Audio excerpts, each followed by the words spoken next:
Interesting है क्योंकि बहुत ही छोटे बच्चे 15-16 साल के बच्चे घर छोड़ के आते हैं, emotionally they are not mature.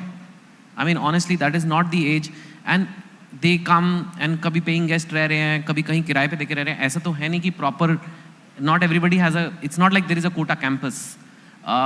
They are very young, very vulnerable.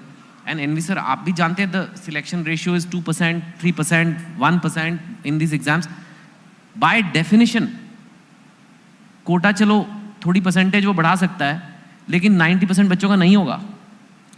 I mean this is, और 80, I don't know, it could be 70, I don't know, but majority of the children are coming in a very tender age. माँ बाप ने भेज दिया है, कोटा गया है, पता नहीं क्या कमाल करने वाला है. But let's talk about the student जो कमाल नहीं कर पाते. And the reality is that stress is there. We have heard reports of, I don't want to say the word, but the students taking extreme steps for their life. And ये जो cheer भी कर रहे हैं आपको, don't you sometimes feel that responsibility कि they are looking up to me for too much?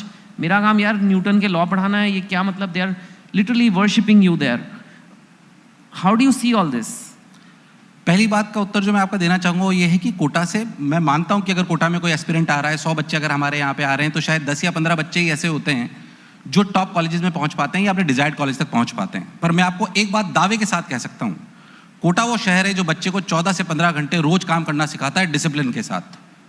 पूरा ecosystem ऐसा है. मैं आपको दावे के साथ कह सकता हूं कि 100 बच्चे जो कोटा में आए हैं और पूरे साल जिन्होंने वहां पे निकाला है, उसमें से 95 बच्चे जीवन में सफल होते हैं. क्योंकि जो व्यक्ति 14 से 15 घंटे काम करना सीख जाए, हो सकता है कि एग्जामिनेशन में उसका डिजायर्ड रिजल्ट ना मिले, पर जो 14 से 15 घंटे डिसिप्लिन होकर काम करना सीख जाए, वो जीवन में असफल नहीं हो सकता. हम एक्चुअली थोड़ी सी गलती जो मुझे लगती है कि बच्चों को या अभिभावकों को भी मैं कहता हूं कि हम कोटा क्यों आए हैं, हम रियलिटी में कोटा या किसी भी, हम शिक्षा क्यों ले रहे हैं, किसी भी कॉम्पिटिटिव एग्जामिनेशन को क्यों ले रहे हैं, क्योंकि हम रियलिटी में सफल होना चाहते हैं. हम बच्चे को गलत तरीके से ट्रैक करने लगते हैं. हम ये कहते हैं कि अगर तूने आईआईटी नहीं निकाली या तुमने आईआईटी नहीं निकाली तो तुम असफल हो जाओगे. मैं कहता हूं सफल होने का क्राइटेरिया सिर्फ आईआईटी, डॉक्टर ये नहीं है. सफल होने का क्राइटेरिया डिसिप्लिन होके, कर्मठता के साथ फोकस होके एक ही चीज के लिए काम करना. ये कोटा शहर सिखाता है. इसलिए 100 में से 95 बच्चे वहां पे जीवन में आगे सफल होते हैं. किसी एक एग्जामिनेशन से अपनी सफलता के मापदंड को नाप लेना ये गलत है. जो बच्चे के लिए आप कह रहे हैं प्रेशर ले लेते हैं, शायद इस डिफरेंस को वो कभी कभी नहीं समझ पाते. वो जो संघर्ष है, एक बहुत बड़ी आईएएस ऑफिसर थे, 2 मिनट और लूंगा सर.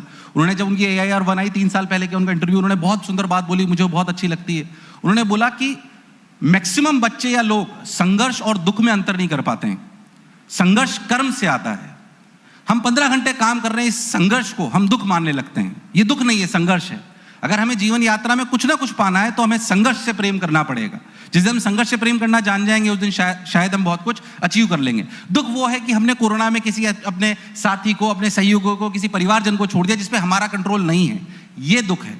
तो पहली बात, हम बच्चे को ये समझाते हैं कि संघर्ष यात्रा है जो जीवन में आपको सफलता की तरफ ले जाएगी. अगर इस डिफरेंस को बच्चा समझ लें तो वाकई वो कुछ ना कुछ कर पाएंगे. मैं मानता हूं कि कुछ अप्रिय घटना कोटा में हुई है जो नहीं होनी चाहिए, पर अगर आप परसेंटेज बेसिस पे देखेंगे तो पूरे शहर में स्टूडेंट्स में that is the same percentage.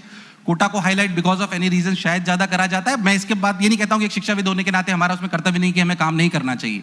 हमें काम करना चाहिए उसके लिए, और हम कर्मठता से काम कर रहे हैं. इस मंच के माध्यम से कह सकता हूं कि मोशन में ऐसी अप्रिय घटना आज तक कभी नहीं हुई है जिस संस्थान को मैं चलाता हूं.